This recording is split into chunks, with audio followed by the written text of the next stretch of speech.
Le tout nouvel espace sportif Serge Marigard et ses passionnés de Noblard venus supporter la fine fleur de la boxe guyanaise.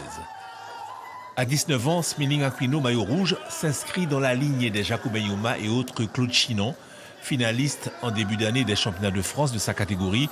Il s'est une nouvelle fois montré à son avantage hier soir face au Parisien Jonas Collet, qu'il surclasse avec la manière. Après 6 mois d'inactivité, le champion de France amateur 2017, Kesny Joseph, t-shirt rouge, remettait les gants. Opposé à Dylan Paré-Lemonnier, il a une nouvelle fois fait étalage de toute sa classe en s'imposant nettement au point. Il se projette déjà vers l'avenir. Ce soir, je voulais faire un beau combat. Franchement, ça fait 6 mois que je n'ai pas boxé. Mon projet, c'est de faire un beau combat, de gérer bien, faire un beau combat. Après, on verra pour le championnat de France. Tu passes professionnel, tu restes amateur, qu'est-ce qui se passe? Moi, championnat de France, je voulais faire le dernier cette année-là pour passer pro. Mais après, il faut trouver manager. C'est un peu compliqué. Tu restes amateur? Oui, je ne sais pas, mais on verra. Comme je vais être mon président pour passer pro après le championnat de France. Par contre, ça y est, c'est fait pour Leonardo Mosquera, qui est désormais boxeur professionnel et à l'entame de son premier combat. Comment on se sent là? Fouillant, impatient. Impatient, envie d'en découdre, le travail a été fait.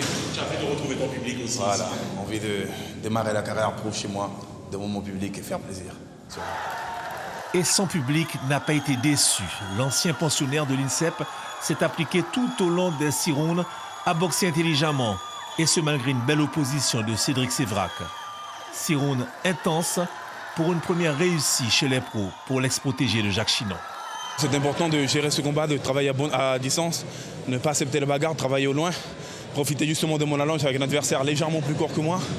Donc c'est ce que l'entraîneur m'a demandé de travailler et c'est ce que j'ai appliqué. Donc pour moi aujourd'hui la mission est accomplie. Retour gagnant donc hier soir pour Leonardo Mosquera et tous les autres boxeurs guyanais. Ils étaient en effet 6 à l'affiche de cet ultime gala de boxe de l'année en Guyane.